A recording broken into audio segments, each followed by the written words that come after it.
Saludos a todos medicazos.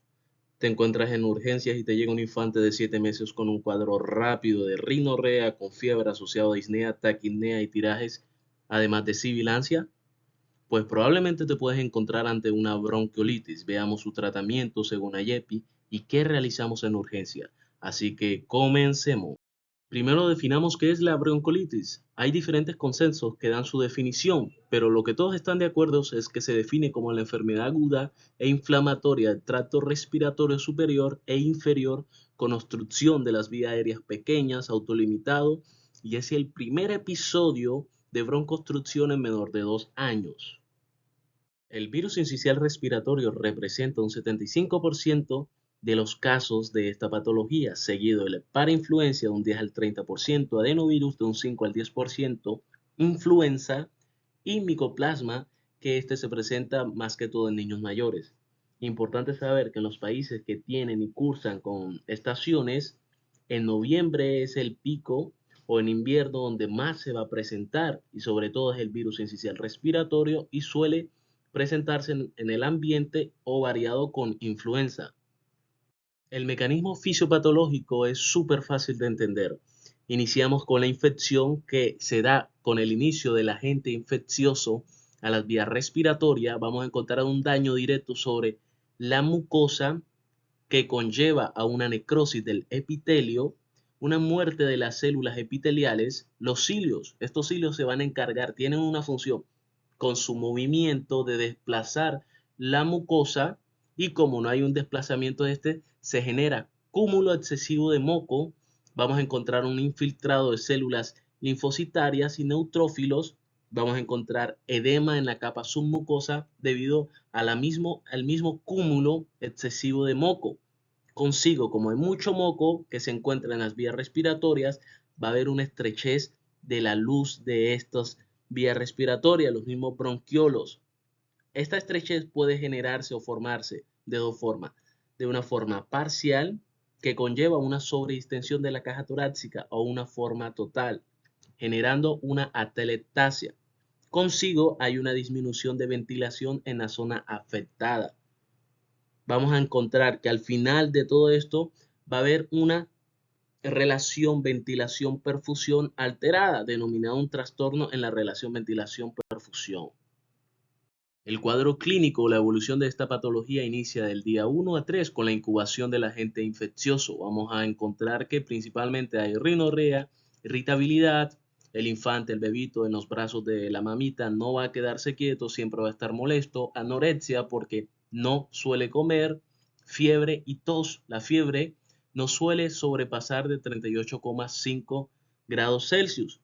Posterior, del día 3 al 7, vamos a encontrar el periodo del estado. Principalmente vamos a encontrar constantemente taquipnea, tirajes, sibilancias. Estas sibilancias a la auscultación se va a presentar como si fuera silbidos, como pitidos, y suelen ser musicales y suelen presentarse principalmente en la expiración, y esta misma expiración suele ser prolongada, además de encontrar tos. Y los signos frecuentes: fiebre que no sobrepasa de 38,5. Además tenemos conjuntivitis, faringitis, vómitos, deshidratación y cianosis. En el periodo 3 a 7 días también vamos a encontrar convalescencia, que puede ser hipersecreción, tos variable, e incluso esto es un periodo que la literatura lo manifiesta de 1 a 7 días, pero hay infantes que pueden durar hasta 3 semanas con esto. O sea que incluso si sobrepasa este periodo no hay que alarmarse, simplemente hay que hacer seguimiento y educación a los papitos.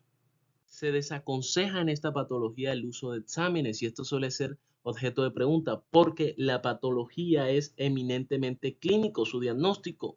Por ende, la BSG, PCR, biometría hemática, IgE específica contra el virus, también el cultivo de virus de nasofaringe, estos no se suelen recomendar. La saturación de oxígeno, oximetría, se puede utilizar y es justificable para poder ver la saturación del paciente y poderlo clasificar según la tabla de Wood-Down-Ferres o la escala de clasificación.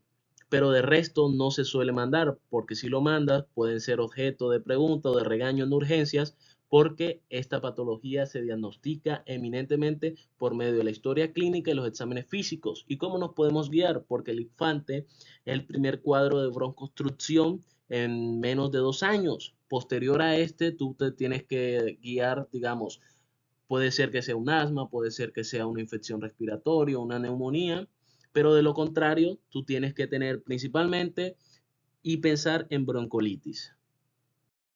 En esta patología no se aconseja el uso de exámenes, pero el RX de tórax puede ser de ayuda cuando hay una evolución tórpida del paciente o cuando tú lo ves que en realidad el tratamiento que ya le realizaste no es suficiente, sospechas de algo más o de alguna alteración, se realiza. Esto tiene que ser justificado, claro está. ¿Qué podemos encontrar en AP, que es el que siempre se utiliza la mayoría de veces a nivel pediátrico? Atelestasia, colapso de los pulmones de forma parcial o puede ser total. También podemos ver aplanamiento del diafragma o insuflaciones, que podemos ver las costillas que están horizontales e incluso infiltraciones alveolar, que suele ser más concurrido. De lo contrario, no se recomienda el RX de tórax. Posterior a que se tenga la sospecha de que probablemente estamos ante una broncolitis y estamos muy seguros, aplicamos la escala de severidad de Wood-Down-Ferris. Esta escala de severidad nos permite saber si el paciente se queda con nosotros en urgencia o le damos de alta o incluso si lo mandamos a UCI. Importante saber que esta escala evalúa 6 parámetros: las sibilancias, el tiraje, entrada de aire, cianosis, frecuencia tanto respiratoria como cardíaca. Si los valores que vemos aquí los marcamos y nos dan por debajo de 3, de 1 a 3, denominamos que es una broncolitis leve. Si está de 4 a 7, moderada. Si está de 8 a 14 puntos, quiere decir que es una broncolitis severa. Y debemos tratarlo. AYEPI nos los permite clasificarlos y tratarlos según su escala de severidad. Independientemente del grado de severidad que tengan estos pacientes, vamos a hospitalizar a todos aquellos pacientes que tengan antecedentes de prematuridad, que hayan nacido menos o menor de 37 semanas y al nacer que hayan tenido un peso menor de 2.500 gramos, enfermedades pulmonales crónicas, comorbilidades o enfermedades cardíacas congénitas, anormalidades neurológicas severas, también anormalidades de la vía aérea y menor de 3 meses. Todos los pacientes que tengan menos de 3 meses te debes quedar con ellos, porque si los mandas a su hogar probablemente se te pueden complicar y tienen repercusiones legales. Y aquellos que están desnutridos y principalmente cuando tienen una desnutrición severa. Y vamos a mandar a UCI a todos aquellos pacientes que tengan una apariencia tóxica, que simplemente al verlo en la inspección uno se dé cuenta que están graves. Aquellos pacientes lactantes de altos riesgos, aquellos pacientes que aún poniéndole la FIO2 por encima del 40% para mantener una saturación por encima del 93%, que tienen inestabilidad hemodinámica, hallazgos radiológicos de consolidación difusa o atelectasia, cuando ya sospechamos y el tratamiento que le aplicamos no fue, bueno, fue el adecuado, pero aún así no hubo mejoría y le realizamos un RX de tórax, vimos que hay atelectasia o demás, a eso hay que mandarlo a UCI. Taquipnea severa con frecuencia respiratoria por encima de 70 respiraciones por minuto. Por ende, aquí puse una tabla porque dependiendo de cada edad, la frecuencia cardíaca va a variar. En niños lactantes menores de 1 año es de 30 a 60, en niños de 1 a 3 años de 40, de 24 a 40, pero principalmente es necesario saber y tener en cuenta esta escala porque lo suelen preguntar.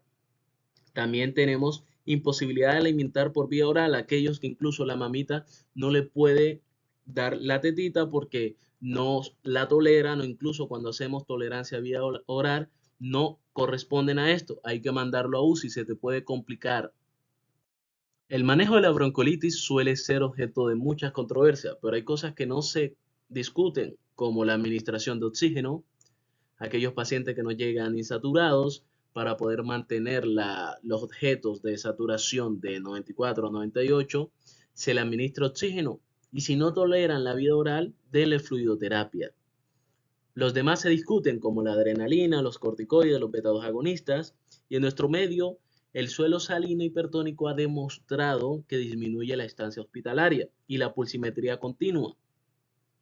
Cuando nos encontramos en el rural o en el puesto de salud CAP, la adrenalina nebulizada, repito, a una dosis de 0,3 a 0,5 miligramos kilogramos dosis, permite sacar al paciente de una crisis moderada a severa, porque hay una relajación del árbol bronquial, consigo ingresa más oxígeno y aumenta la saturación.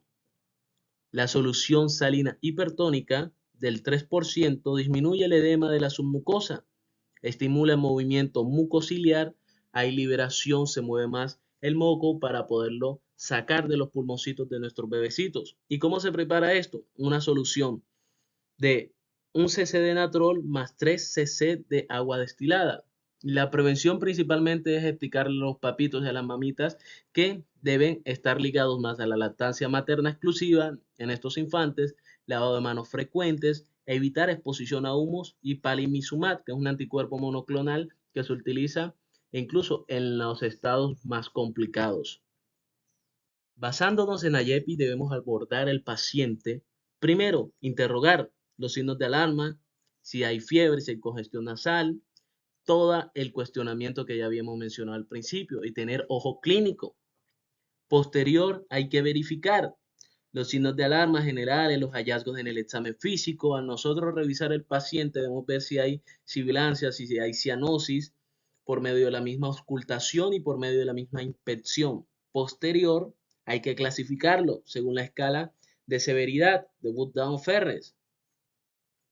Ayepi nos dice que una vez clasificado con la escala de severidad Wood-Down-Ferres, vamos a tener broncolitis mayor de 3 meses, broncolitis mayor de 3 meses, menor de 2 años, broncolitis grave menor de 2 años, que lo podemos decir leve, moderado o severa o mismo grave. Esto es principal porque a través de esto la misma Ayepi nos da un mismo tratamiento para cada estadio. Ayepi nos dice que nos podemos encontrar ante una broncolitis mayor de 3 meses. Estos pacientitos van a estar con una saturación adecuada al medio ambiente. El puntaje de Wood-Down-Ferres nos dio por debajo de 4, entre 1 a 3. Pero los papitos no los llevaron porque lo vieron irritable, lo vieron con mucha mucosidad. Pero ¿cómo los tratamos? En urgencia le podemos dar una higiene nasal a necesidad, enseñarle a la mamita cómo se le hace el lavado nasal con solución salina hipertónica. Le manejamos la fiebre, le podemos darle acetaminofén jarabe y lo podemos mandar a casa.